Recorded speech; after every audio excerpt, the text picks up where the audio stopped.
함께 하나님 말씀 보도록 하겠습니다. 오늘 함께 나눌 하나님의 말씀은 마가복음 10장 46절에서 52절까지의 말씀입니다.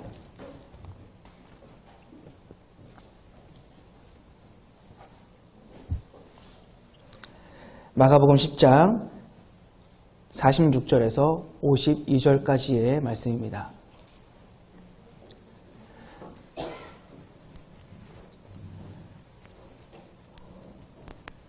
우리 한 절씩 교독하도록 하겠습니다. 제가 먼저 읽겠습니다. 그들이 여리고에 이르렀더니 예수께서 제자들과 허다한 무리와 함께 여리고에서 나가실 때에 디메오의 아들인 맹인 거지 바디메오가 길가에 앉았다가 나사렛 예수시란 말을 듣고 소리질러 이르되 다윗의 자손 예수여 나를 불쌍히 여기소서 하거늘 많은 사람이 꾸짖어 잠잠하라 하되 그가 더욱 크게 소리질러 이르되 다윗의 자손이여 나를 불쌍히 여기소서 하는지라.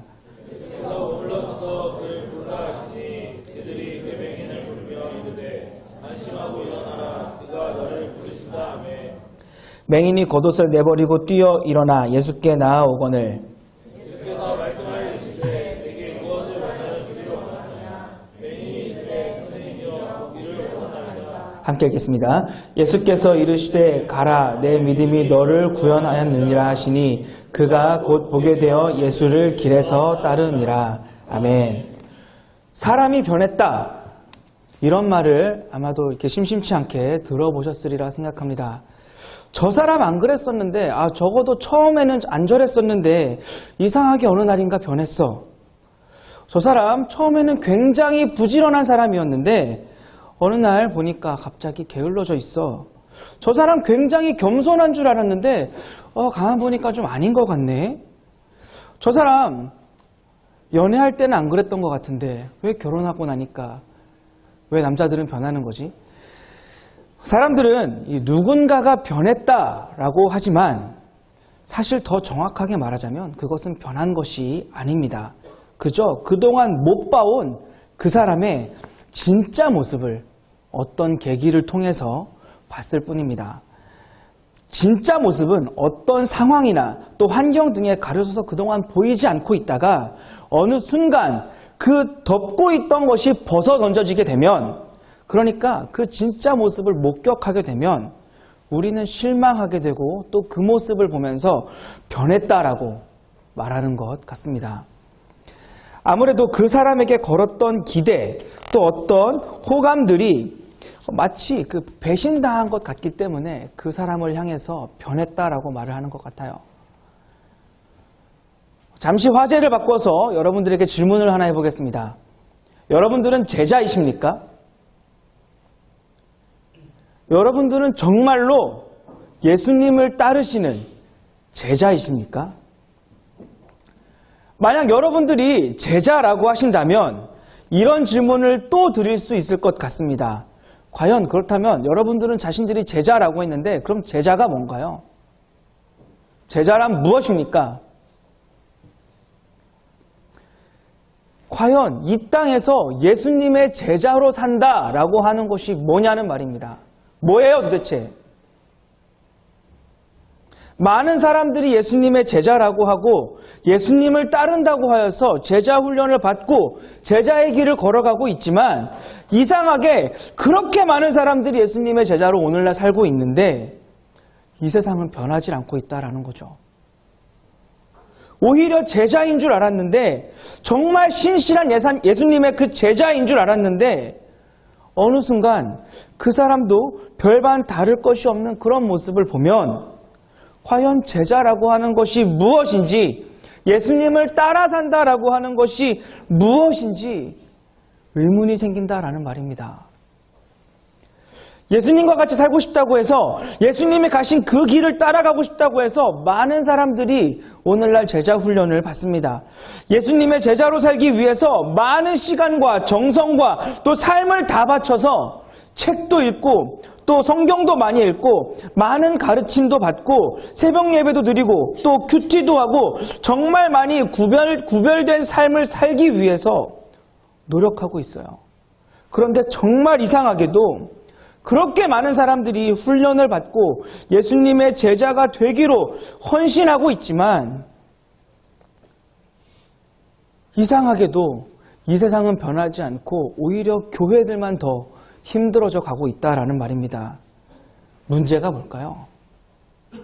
예수님의 성품도 배우고 있고 예수님의 일거수일투족을 우리는 다 배우고 있는데 또 그 모든 일거수일투족을 배운 것처럼 또 행동하겠다라고 말을 하는데 예수님께서 하신 그 모든 사역들의 의미도 다 배우고 있고 또 성경도 누구보다 잘 알고 있는데 도대체 문제가 뭐냐라고 하는 것입니다. 문제가 뭘까요? 문제가. 네, 바로 보는 것의 문제입니다. 봐야 할 것을 보지 못했기 때문에, 아니 봐야 할 것을 보지 않고 살고 있기 때문에 무엇을 봐야 하는지 그 봐야 할 것을 깨닫지 못하고 있기 때문에 결국 제자로서의 삶을 살지 못하고 있는 겁니다. 무엇을 봐야 하는지 그 봐야 할 것을 제대로 알지 못하기 때문에 결국 예수님이 어떻게 생각하셨는지 어떻게 행동하셨는지 그 예수님의 행동만 따라하는 거예요. 다시 말해 오늘날의 제자 훈련은 하나의 인격 수양이 되어버린 것입니다. 그냥 그저 한 사람의 성품을 고치는 데에 그치는 그런 인격 수양이 되어버린 거예요. 그저 예수님 닮은 성품이라고 하는 그 껍데기로 진짜 우리의 모습을 덮고 있는 것뿐입니다. 하지만 그 봐야 할 걸, 무엇을 봐야 하는지 그 봐야 할 것을 제대로 보지 못한다면 결국 언젠가 그 진짜 모습은 드러나게 되어 있습니다. 과연 우리는 무엇을 봐야 할까요? 그리고 도대체 무엇을 보고 살아야 하는 사람들일까요? 오늘 우리가 함께 읽은 이 마가복음의 저자는 마가복음의 그 저자인 마가는 그 예수님에 대해서 우리 예수님을 하나님의 아들로 소개하고 있고 또 6장부터 8장 21절까지는 우리 예수님을 생명의 떡으로 소개를 하고 있고 그리고 8장 22절에서부터 오늘 본문까지는 제자의 길, 다시 말해서 제자도에 관해서 말하고 있습니다. 예수님의 그 제자로 사는 삶이란 어떤 것인지에 대해서 초점을 맞추고 있다라는 말입니다. 다시 말해 마가는 예수님을 하나님의 아들로 믿고 우리 예수님이라고 하는 그 생명의 떡을 먹은 사람들은 어떻게 살아야 하는지를 가르쳐주고 있다라는 거예요. 여러분들은 우리 예수님을 하나님의 아들로 믿고 계십니까? 그리고 우리 예수님이 여러분들에게 생명을 주시는 생명의 떡으로 오셨음을 믿고 계십니까?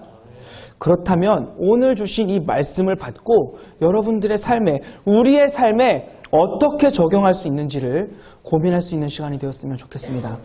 마가복음 8장 22절에서부터 오늘 본문까지는 이방 땅을 돌아보시던 예수님께서 유대 땅, 그것도 이 유대 땅의 중심부인 예루살렘으로 가시는 그 과정을 다루고 있습니다. 이방에서부터 예루살렘으로 가시는 그 과정을 다루고 있어요. 이방 땅을 돌아보시던 우리 예수님께서는 갑자기 자신을 그 배척했던 유대 땅으로 다시 돌아가셨습니다. 그 이유는 두 가지입니다. 오늘 본문 46절 같이 한번 읽어볼게요. 마가복음 10장 46절 같이 한번 읽어보겠습니다. 시작.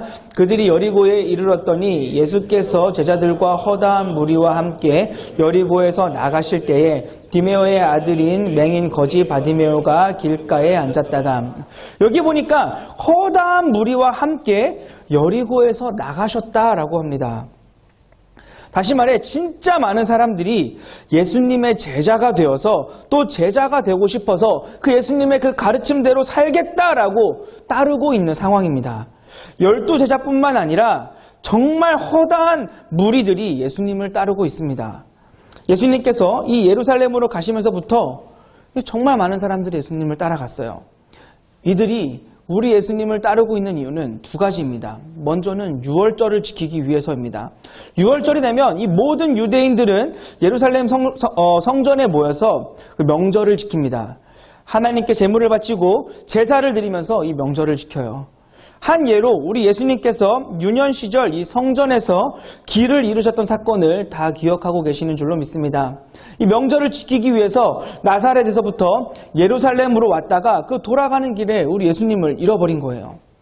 너무나 많은 사람들이 한꺼번에 몰렸다가 한꺼번에 빠져나가는 상황이기 때문에 이런 일들이 빈번하게 일어났습니다. 오늘 본문의 이 허다한 무리들은 명절을 지키러 가는 길인데 그냥 지키러 가는 길이 아니라 자신의 그 스승인 예수님과 함께 이 유월절을 지키기 위해서 예루살렘으로 올라가는 길입니다. 또 다른 한 가지는 이제 그 새로운 이스라엘의 건국을 보기 위해서였습니다. 무슨 말이냐면 유대인들은 우리로 따지면은 하나의 전설이 있어요. 그들에게는 이제 그 하나님께서 주신 그 언약의 말씀인데 무엇이냐면 바로 이 다윗의 자손에게 영원한 그 왕좌를 주시겠다라고 하는 언약입니다. 하나님께서는 다윗의 자손이라 불리는 사람을 통해서 하나님의 집인 성전을 세우고 영원히 하나님의 나라를 다스리게 하겠다라고 이스라엘 백성들에게 약속해 주셨어요. 유대인들은 이 약속을 굳게 믿는 사람들입니다. 그런데 이 이스라엘이 망해버리고 말았죠. 하나님께서는 다윗의 자손을 통해서 영원한 하나님의 나라를 세우겠다라고 약속해 주셨는데 이 이스라엘이 로마에 의해서 망해버렸단 말입니다.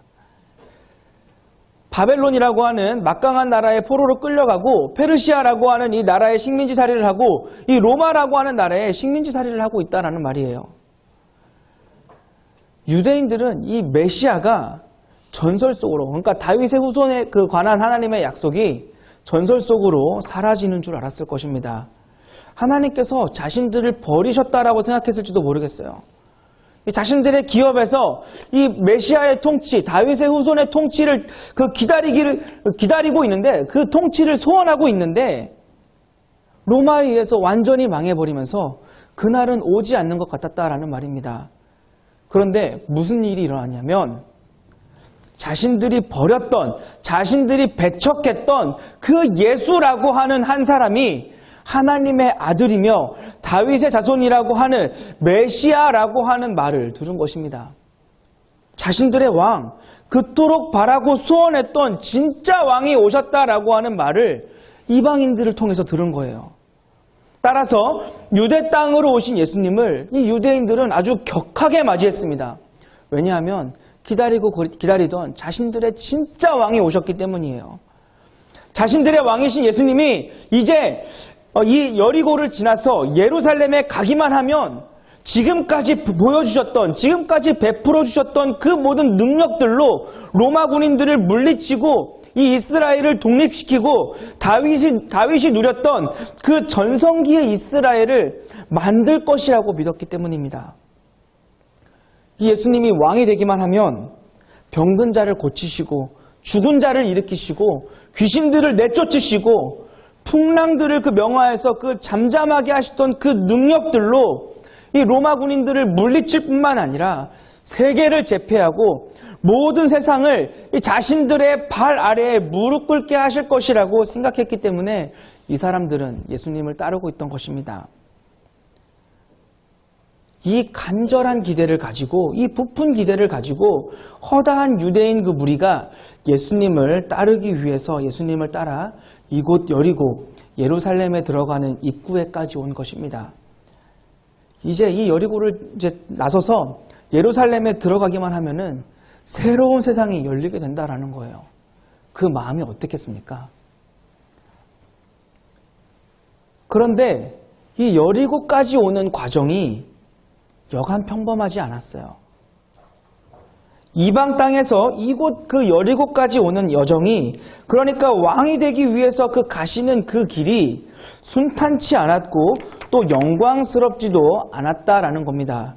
왜냐하면 예수님을 따른다라고 하는 사람들의 속마음은 이 예수님께 있지 않았기 때문이에요.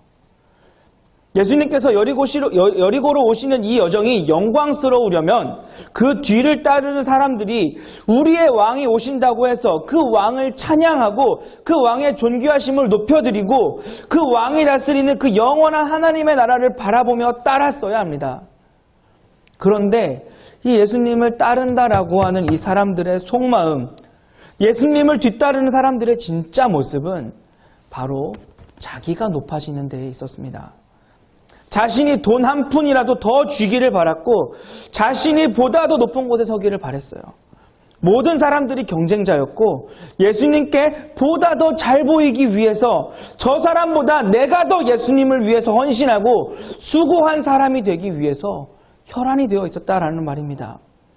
나는 예수님의 가르침을 이렇게 잘 따르고 있다고, 왕이 되실 예수님의 가르침을 누구보다도 잘 따르고 있다고, 그러니 나 좀 잘 봐달라고 하는 사람들의 이 그 피 튀기는 그 눈치 싸움이 시작되었다라는 말이죠. 여리고로 오시는 길에 예수님께서 제자들에게 물으셨어요. 사람들이 나를 누구라고 하느냐? 사람들이 나를 누구라고 하느냐? 예수님께서 물으시자 제자들은 자신들이 알고 있는 그 최고의 혁명가들, 그러니까 그 최고의 그 선지자들의 이름을 대면서 예수님께 아부하기 시작합니다. 그 중에서 베드로는 아주 사탕발림의 최고였어요. 주는 그리스도라고 살아계신 하나님의 아들이라고 말했지만 사실 그건 거짓말이었죠. 베드로의 말을 들으신 예수님은 그래, 너의 말이 정답이다. 그런데 내가 예루살렘에 가서 죽게 될 것이고 3일 만에 다시 살아나게 될 것이다 라고 말씀하셨어요. 베드로의 말이 진심이었다면 예수님이 그리스도이시고 하나님의 아들이시라고 하는 이 말이 진짜 모습이었다면 네, 예수님은 그리스도이시고 기름 부음 받으신 분이시니 속히 그 일을 이루시고 저도 그 일을 따라가게 해주십시오 라고 해야겠지만 베드로는 그러지 않았다라는 거예요. 예수님은 그리스도이시고 살아계신 하나님의 아들이시라는 말에 예수님은 그래, 내가 가서 예루살렘에 가서 죽을 것이다 라고 말씀하시자 베드로가 대답하길 지금 무슨 말씀을 하시는 겁니까? 지금까지 그렇다면 보여주신 능력들은 다 거짓이었단 말입니까? 예수님 때문에 저는 모든 재산과 모든 가족들도 버리고 여기까지 왔는데 그럼 이제 곧 왕이 될 테니 내가 그리스도니까 왕이 되어서 나를 위하여서 모든 것을 버릴 너희를 기억하겠다라고 말씀하셨어야죠. 베드로는 이렇게 말했다라는 거예요. 이것이 베드로의 진심이었습니다. 그래서 예수님은 베드로에게 사탄아 물러가라 라고 하신 것입니다. 베드로가 예수님을 3번 부인했던 것은 그가 변절한 것이 아니에요. 처음부터 잘못된 제자의 길을 걸었던 겁니다. 잘못 보고 걸어왔던 것뿐이에요. 예수님께서 변화산에 올라가셨을 때의 일이에요. 예수님께서는 하나님의 나라가 권능으로 임하는 것을 볼 사람도 있다고 말씀하셨습니다. 그리고 높은 산에 올라가서 몇 명의 제자에게 신령한 몸으로 변화하는 것도 보여주셨어요. 그래서 율법의 전달자인 모세와 또 주의 백성을 예비하는 엘리야도 보여주셨습니다. 그렇게 예수님이 율법과 선지자의 원형이심을 보여주셨고 이후 제자들에게 예수님은 죽었다가 살아날 때까지 너희가 본 것을 말하지 말라고 말씀하셨어요. 하나님의 나라가 권능으로 임하는 모습이란 부활이라고, 이렇게 영광스러운 부활이라고 생생하게 그들에게 보여주셨지만 그 모습을 본 제자들은 그 부활을 믿지 않았습니다. 오히려 자신들이 특별한 상이라도 받을 줄 알고 초막셋을 짓겠다라고 말씀했던 거죠. 또한 예수님께서 변화산에 올라갔다가 내려오셨을 때의 일이에요. 수많은 사람들이 모인 가운데 예수님의 제자들이 서로 싸우고 있었습니다. 이유인 즉슨 한 사람의 아들이 말 못하게 하는 그 귀신이 들렸는데 제자들이 고치지 못하고 있었습니다. 예수님께서는 이미 제자들에게 예수님의 그 이름이 가지고 있는 그 권세를 나눠주셨기 때문에 제자들은 예수님의 이름으로 그 귀신을 쫓아내기만 하면 되는 거였어요. 그런데 그들이 고치지 못한 이유는 바로 서로 누가 더 큰지 쟁론했기 때문입니다. 무슨 말이냐면 말 못하는 귀신 들린 그 아들을 그 제자들에게 데려왔을 때 제자들은 자신이 제자들 중에서 가장 큰 사람임을 확인하고 싶었던 거예요. 그래서 자기가 가장 큰 사람임을 확인을 해야, 그래야 예수님께 한 번이라도 더 칭찬을 받을 수 있고 인정받을 수 있고 그 예수님이 왕이 되시면 예수님이 한 번이라도 자신의 이름을 더 기억할 것을 믿었기 때문입니다. 따라서 저마다 자기가 한 번 더 해보겠다고 서로 싸웠던 겁니다. 첫 제자가 실패하자 다음 제자가 넌 그것도 못하냐? 라고 하면서 자기가 또 시도해봤지만 그렇게 모든 제자들이 실패했어요. 그러자 이제는 내가 이 사람을 고쳤을 때는 이 사람의 입이 얼만큼 움직였다고, 내가 이 사람에게 능력을 베풀었을 때는 이 사람의 혀가 얼마만큼 움직였다라고 비록 실패했지만 내가 더 큰 능력을 베풀었다며 싸웠다라는 거예요. 자신이 더 큰 자가 되기를 원했습니다. 또한 제자들은 길을 가다가 이 예수님은 믿지만 자신들과 함께하지 않는 사람들을 봤는데 그 사람이 예수님의 이름으로 귀신을 쫓아내고 있더라라는 겁니다. 제자들은 그 사람이 그 예수님의 이름으로 귀신을 쫓아냈다 하더라도 자신들과 함께하는 제자가 아니니까 하지 못하게 했습니다. 왜냐하면 그 사람을 가만 내버렸다가는 자신들은 잊혀지고 그 사람이 예수님께 기억될까 봐 두려웠던 것입니다. 따라서 예수님께 가서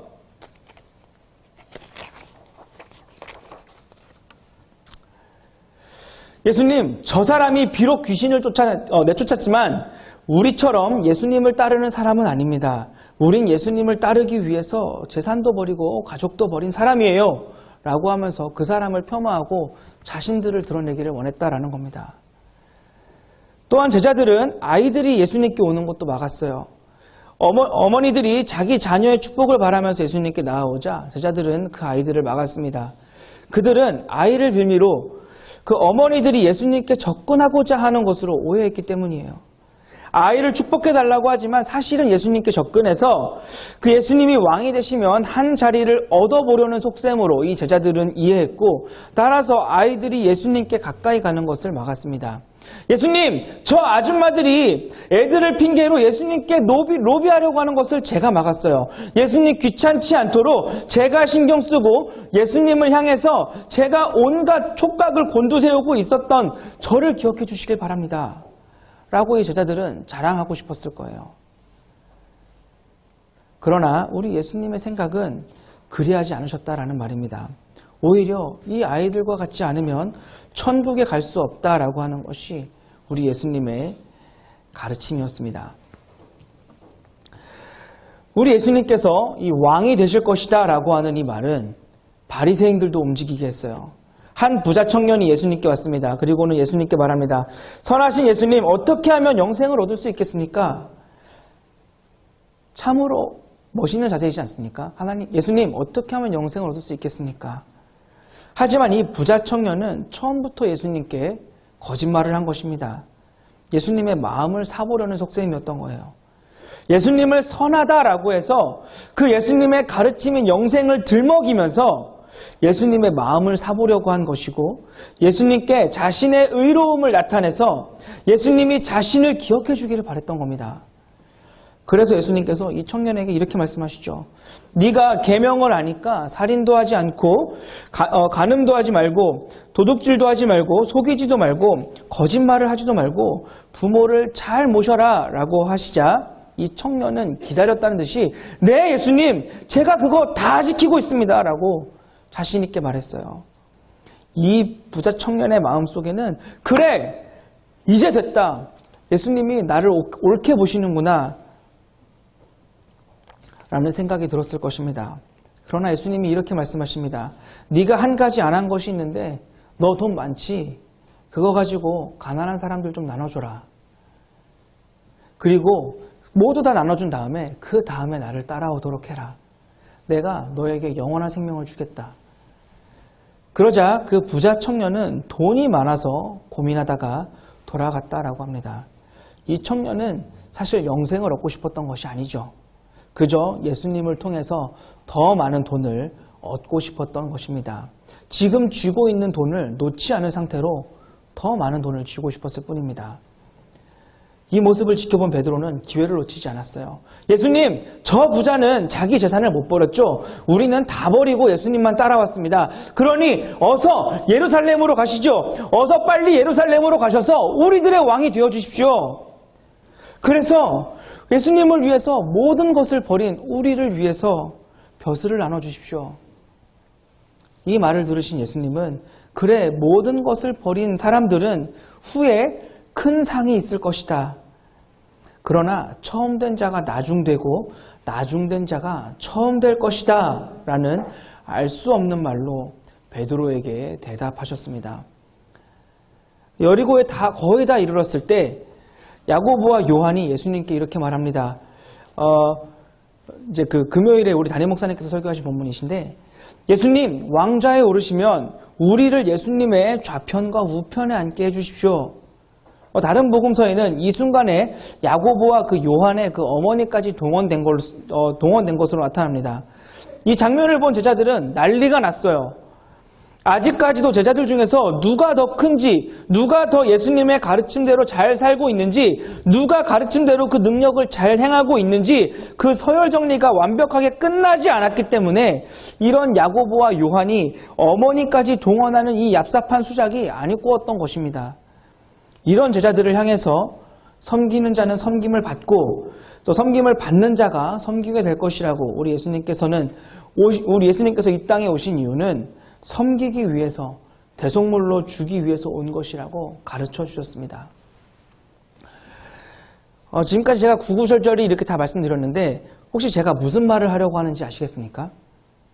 예수님께서 잡히시던 날 제자들이 왜 도망을 갔는지, 왜 베드로는 예수님을 부인했는지 이제 그 이유를 좀 아시겠습니까? 제자들은 변한 것이 아닙니다. 자신들이 잡히는 그 순간에 변절한 것이 아니에요. 그들의 마음은 변심한 적이 없습니다. 그들은 예수님을 온전히 따랐던 적이 없던 겁니다. 단 한순간도 예수님을 따랐던 적이, 예수님께서 가르치셨던 대로 살았던 적이 없어요. 제자들은 예수님을 따르며 모든 것을 버리고 예수님의 이름을 부르고 예수님의 이름의 그 권세로 귀신도 쫓아보고 하나님의 나라도 전해봤지만, 그렇게 짧게나마 그 권능을 행하며 살기도 했지만 그들은 변심한 것이 아니었습니다. 그저 자신의 진심을 지금까지 숨기고 살았던 것뿐이에요. 그들의 진심은 예수님의 제자로 사는 것이 아니라 예수님을 통해서 막대한 재산과 막강한 권력을 얻는 것이었습니다. 예수님의 제자로 살았지만 바라보는 것은 세상 사람들의 그 관점과 다르지 않았다라는 말입니다. 이제 예루살렘에 들어가시는 이 마지막 길목인 이 여리고에 이르렀어요. 많은 사람들이 이제 곧 자신들이 바라는 일이 모두 이루어질 것이라고 하는, 그 예수님이 왕이 되실 것이라고 하는 그 기대에 들떠 있었습니다. 그렇게 예수님이 여리고 성문 밖으로 나가시는 길이었습니다.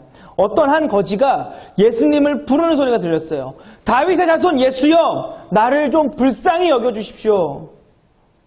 그 사람은 디메오의 아들이었습니다. 성경은 이 사람의 이름을 공개하지 않아요. 이 바디메오라고 하는 뜻은 이 바가 누구누구의 아들이다라고 하는 뜻인데, 따라서 성경은 그냥 디메오의 아들이라고만 이 사람을 나타내고 있습니다. 이 바디메오는 앞을 볼 수 없는 소경이었어요. 우리 48절 같이 한번 읽어보겠습니다. 48절 시작. 많은 사람이 꾸짖어 잠잠하라 하되 그가 더욱 크게 소리질러 이르되 다윗의 자손이여 나를 불쌍히 여기소서 하는지라. 많은 사람들은 저 거지가 소리치는 것이 싫었어요. 아니 무슨 저런 거지까지 예수님께 한 자리를 좀 얻어보겠다고 소리치는가 싶어서 이 바디메오를 꾸짖기 시작합니다. 야! 닥치지 못해? 많은 사람들이 바디메오를 꾸짖자 이 바디메오는 더욱 큰 소리로 예수님을 부릅니다. 다윗의 자손이여 나를 좀 불쌍히 여겨주십시오. 제발 저를 좀 불쌍히 여겨주십시오. 많은 사람들이 이 바디메오를 향해서 꾸짖고 있었기 때문에 예수님도 자연스럽게 이 바디메오를 보게 되셨어요. 그리고는 이렇게 말씀하셨습니다. 49절입니다. 같이 읽어보겠습니다. 시작. 예수께서 머물러 서서 그를 부르라 하시니 그들이 그 맹인을 부르며 이르되 안심하고 일어나라. 그가 너를 부르신다 하매. 예수님께서는 자신을 향하여서 그 다윗의 자손이라고 말하는 이 바디메오를 부르셨습니다. 그러자 이 조금 전까지는 이 바디메오를 향하여서 꾸짖던 사람들이 이제는 이렇게 말합니다. 안심하라. 안심하라. 참 가증스럽지 않습니까? 조금 전까지는 어떻게 너 같은 거짓 따위가 우리 예수님을 부르냐면서 너 따위도 예수님께 나가고 싶은 거냐고 하면서 꾸짖더니 예수님께서 부르시자 갑자기 돌변해서는 안심하라고, 이제는 이 바디메오를 예수님께 데려가기 위해서 지극히 상냥한 모습을 보이는 것을 볼 수 있어요. 왜 그랬을까요? 이 사람들은 왜 그랬을까요? 네, 이 순간조차도 예수님께 더 잘 보이길 원했던 것입니다. 이 순간조차도 예수님께 자기가 더 높아지길 바랬던 거예요. 이 본인들은 제자의 직분을 잘 감당하고 생각했을지 모르겠어요.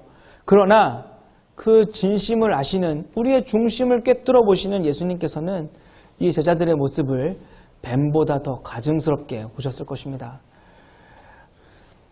예수님께서 부르시자 바디메오는 즉각적으로 반응을 보였어요. 우리 49절 한 번 더 읽어보겠습니다. 시작. 머물러서서 그를 부르라 하시니 그들이 그 맹인을 부르며 이르되 안심하고 일어나라 그가 너를 부르신다 하매. 네, 50절 같이 한번 읽겠습니다. 시작. 맹인이 겉옷을 내버리고 뛰어 일어나 예수께 나아오거늘.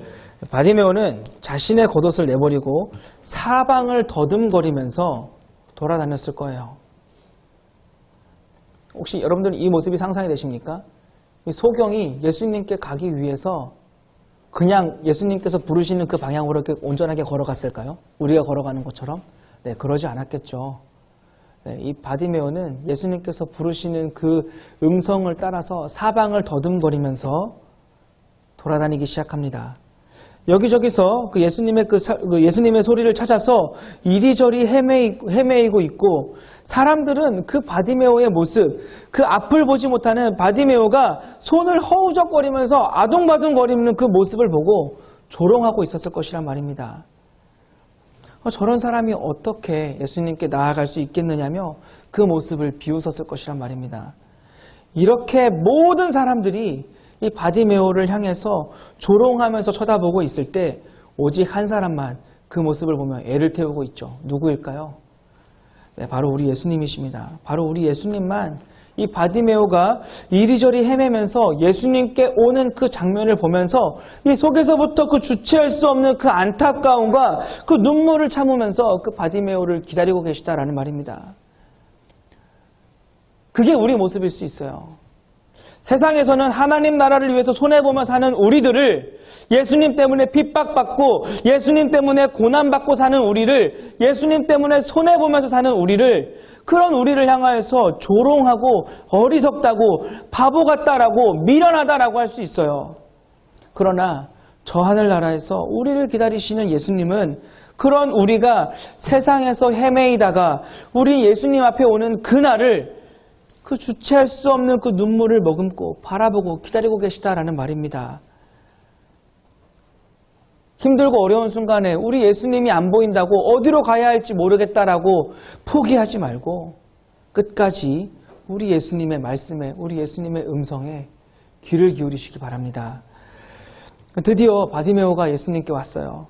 먼 길을 돌고 돌아서 헤매이다가 예수님의 음성을 따라서 예수님께 왔습니다. 그리고 예수님께서는 바디메오에게 무엇을 주기를 원하느냐라고 물으셨어요. 우리 51절 같이 한번 보겠습니다. 시작.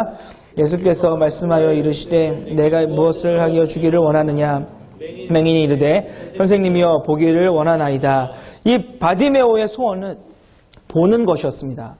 따라서 그의 요구에 따라서 예수님께서는 오직 말씀만으로 내 믿음이 너를 구원하였다라고 말씀하여 주셨습니다. 그러자 바디메오는 뒤도 돌아보지 않고 오늘 말씀의 표현을 빌리자면 예수를 길에서 따랐다라고 합니다. 그러니까 고쳐지자마자 예수님을 따라간 것입니다. 자신의 눈이 떠졌다고 가족들이나 친구들에게 알리러 간 것이 아니라 그 길로 오직 예수님만을 따라갔습니다. 왜 바디메오는 이 길에서, 그러니까 고쳐지자마자 우리 예수님을 따라갔을까요? 왜? 이 바디메오는 소경이기 때문에 일을 할 수가 없어서 그저 사람들이 많이 다니는 이 성문에 앉아서 구걸을 해야만 먹고 살 수 있는 사람이에요. 그런 바디메오는 최근에 아주 놀라운 말을 들었습니다. 바로 하나님의 아들에 대한 소식이었어요. 이 하나님의 아들이 눈먼 자를 뜨게 하고 귀 먹고 말도 듣는 자를 열리게 하고 귀신을 쫓아내고 병든 자를 고치신다라고 하는 소식을 들었어요. 눈먼 자, 귀먹은 자, 말도 듣는 자, 귀신 들린 자, 병든 자들은 당시에 그 하나님의 백성에서 쫓겨난 하나님의 복에서 제외된 저주받은 사람들인데 그 사람들이 다시 하나님의 백성이 되는 역사가 일어나고 하나님의 신령한 복을 누리는 그 역사가 일어나고 있다라는 그 소식을 듣게 된 것입니다. 다른 눈먼 자들, 귀먹은 자들과 마찬가지로 이 바디메오의 소원 역시 보는 것이었고 다시금 이 보는 것을 넘어서 다시금 하나님의 백성이 되는 것이 이 바디메오의 소원이었어요. 그래서 자신의 그 겉옷을 버리고 예수님께 나아간 것입니다. 여기서 말하는 이 겉옷이란 이 팔레스타인 사람들이 그 어깨에 메고 있는, 여러분들 그 예수님 모습 생각하고 있으면 어깨에 메고 있는 그 빨간색 그 이불 같은 거 있죠. 이제 그것을 바로 이제 그 겉옷이라고 하는데, 낮에는 이것을 가지고 햇빛을 피하거나 밤에는 추위를 피하게 하는 이제 그 일종의 생존 도구와도 같은 것입니다. 그러나 이 바디메오에게는 이 겉옷이 주는 그 한 가지 더 큰 의미를 주는 도구인데, 바로 이제 그 바디메오에게 이 겉옷은 반은 자신의 그 엉덩이에 깔고 앉고 반은 이 양팔에 올려서 구걸을 할 때 쓰는 또 다른 생계유지 도구라는 말입니다. 이 바디메오는 유일한 생계유지 도구마저 버려버리고 예수님을 따라갔습니다. 바디메오가 하나님의 나라로 다시 들어가는 것은 진짜 모습이었어요. 눈을 뜨기 위한 어떻게 그 예수님의 마음을 한번 끓여보려는 아니면 자신의 어떤 신세를 고쳐보려고 하는 그런 거짓말이 아니라 아부가 아니라 가증스러운 행동이 아니라 진심이었다라는 겁니다. 우리 52절 같이 한번 읽어볼게요. 시작. 예수께서 이르시되 가라 내 믿음이 너를 구원하였느니라 하시니 그가 곧 보게 되어 예수를 길에서 따르니라. 따라서 바디메오는 눈을 뜨고 가족들에게로 가지 않았어요. 친구들에게로 가서 내 눈이 떠졌다라고 자랑하지 않았습니다. 그저 묵묵히 그 길에서 예수님을 따라갔습니다. 다른 어디로 가지 않고 오직 우리 예수님만 따라갔어요. 예수님께서 예루살렘에 오르실 때 이 제자들의 모습과 또 오늘 우리가 살펴본 이 바디메오의 모습 도대체 무엇이 다른 걸까요? 제자들의 눈은 모든 것을 다 봤습니다. 예수님께서 무엇을 가르치셨는지, 어떻게 행동하셨는지 그 모든 성품과 그 모든 기적들을 다 보고도 정작 그들은 보지 못했어요. 그러나 바디메오는 단 하나도 보지 못했음에도 불구하고 모든 것을 볼 수 있었습니다. 그것은 바로 하나님의 나라입니다. 제자들은 하나님의 나라를 보지 못했습니다. 정확하게는 다른 것을 보고 살았습니다. 돈과 명예와 권력, 어떤 기회를 보기를 바라느라 정작 가장 중요한 예수님께서 가르치고 있는 그 하나님의 나라는 보지 못한 것입니다. 모든 것을 버렸다고, 예수님을 위해서 모든 것을 버렸다라고 하지만 정작 그것은 진짜 모습이 아니었던 겁니다. 그들은 정작 자신들의 진심은 버리지 못했습니다. 그들은 변심한 것이 아니에요. 단 한순간도 변한 적이 없습니다. 예수님을 따르고 있었지만 그들의 진심은 세상 사람들과 다르지 않았던 것입니다. 오히려 사람들이 하나님의 나라를 보는 것을 그들은 방해했어요. 누군가 예수님께로 나아오려고 하면 방해하고 막아서고 모든 수단과 방법을 통해서 하나님의 나라를 보는 것, 그 가짜 제자이면서 진정한 제자가 되려고 하는 사람들을 방해하고 있었다라는 말입니다. 그러나 바디메오는 달랐습니다. 그 예수님의 제자가 되기 위해서, 하나님의 나라를 얻기 위해서 자신의 가장 소중한 것을 버렸습니다. 하나님의 나라를 얻을 수만 있다면 그의 겉옷 따위는 버려둘 수 있었어요. 모든 사람들이 다 보는 앞에서 우스꽝스럽게 이리저리 헤매는 모습도 그는 부끄러워하지 않았습니다. 하나님 나라의 가치를 알았기 때문입니다. 보는 것은 하지 못했지만 그 자리에 있던 모든 사람들 중에서 유일하게 하나님의 나라를 보고 있던 사람은 바디메오였습니다. 우리의 모습은 어떻습니까? 다시 한번 물어보겠습니다. 여러분들은 정말 제자입니까? 하나님의 나라를 바라보며 사는 제자이십니까? 아니면 사람들로 하여금 결국 똑같네 라고 하는 소리를 듣게 하는 사람입니까? 아니면 사람들로 하여금 여러분들의 모습을 보고 세상 사람들이 하나님의 나라를 보게 하는 그런 제자이십니까? 저는 여러분들에게 무조건 리더를 해야 하고 또 모든 것을 다 버려두고 교회 봉사를 해야 하고 섬기라고 그것이 제자의 모습이라고 말하는 것이 아닙니다. 하나님 나라의 가치를 정말 제대로 아느냐고 여러분들께 여쭤보고 있는 거예요. 하나님의 나라의 가치를 알아서 지금 내가 바라고 소원하고 소망하는 그 모든 것들이 없어진다 해도 나에게 내 인생에 결코 허락되지 않는다 해도 지금의 삶이 그 매일의 야근과 척박하고 쫓기는 삶에 메말라가는 것 같다고 해도 하나님의 나라를 내가 소유했다라고 하는 그 사실에 내 가진 것들을 다 벗어 던져버리고 하나님의 나라 하나만으로 위로를 받을 수 있겠냐라고 묻는 것입니다. 여러분 주변의 사람들이 여러분들을 보면서 우리들을 보면서 저 사람은 돈도 없고 명예도 없고 학벌도 변변치 않고 직장도 변변치 않고 벌이도 넉넉하지 않은데 저렇게 사는 모습을 보니까 정말 짠내가 나서 더 이상 못 살겠다라고 하는데도 왜 저 사람이 사는 모습이 진짜인지도 모르겠다라고 하는 그런 위협을 주면서 여러분들은 살고 있느냐라는 것입니다. 왜 저 사람은 돈도 없는데, 왜 저 사람은 가진 것이 없는데, 왜 저 사람은 저렇게 초라하게 살고 있는데, 저렇게 짠내나게 살고 있는데, 왜 저 사람의 삶은 저렇게 행복해 보일 수 있는 것인가? 왜 저 사람의 삶은 항상 저렇게 여유 있을 수 있는 것인가?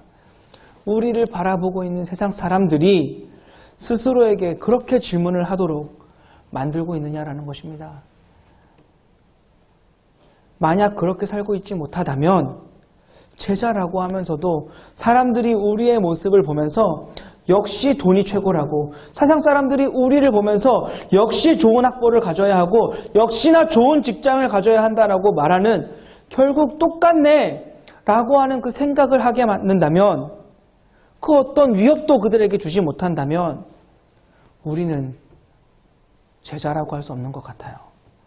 결국 눈을 뜨고 있지만 보지 못하고 보여주지 못하는 영적인 소경과 다르지 않다라는 겁니다. 이 말을 하는 저 역시 편하지 않습니다. 저도 제자가 아닐 때가 있기 때문입니다. 연약한 사람이기 때문이에요. 제가 사는 모습이 진짜일지도 모르겠다라고 여러분들에게 완벽하게 보여주지 못하기 때문입니다. 결국 전 우리 하나님께나 여러분들에게 오늘도 거짓말을 하는 사람일지도 모르겠어요. 진짜 속마음은 그것이 아닌데 하나님 나라를 소망하며 살라라고 하는 그 거짓말로 오늘 하루를 사는 사람일지도 모르겠다라는 겁니다. 과연 여러분들은 어떠신가요? 여러분들은 그 하나님의 나라 진심이십니까? 예수님께서는 바디메오에게 내게 무엇을 주기를 원하느냐라고 물으셨습니다. 이 말을 달리하자면 이렇게 말할 수 있을 것 같습니다. 네가 영생의 가치를 아니? 다른 것 다 없어도, 앞을 볼 수 없어도 영생을 얻었다라고 하는 그 하나님의 나라를 가졌다라고 하는 그 사실 하나만으로 만족할 수 있는 하나님 나라의 가치를 네가 알고 있니? 여러분들은 그 하나님의 나라의 가치를 알고 계십니까? 정말 하나님께서 다스리시고 위로하시고 이끄시는 그 하나님의 나라를 알고 계십니까? 정말 그 나라를 소망하며 살아가고 계십니까? 지금 이 청년의 시절의 그 소망이 하나님 나라로 만족하고 계십니까? 그렇다면 여러분들의 겉옷을 벗어 던지십시오. 지금 삶에 하나님의 나라를 끼워 맞추지 말고 여러분들의 삶을 하나님의 나라에 맞추시길 바랍니다. 여러분이 지금 이 삶을 사는 동안 예수님의 음성을 따라서 여기저기로 헤매어도 좋아요. 몇 번을 넘어지고 얼마나 오랜 시간 헤매어도 좋습니다. 그리고 사람들은 그 모습을 보고 어리석다고, 바보 같다고, 미련하다고 놀리고 조롱할지도 몰라요.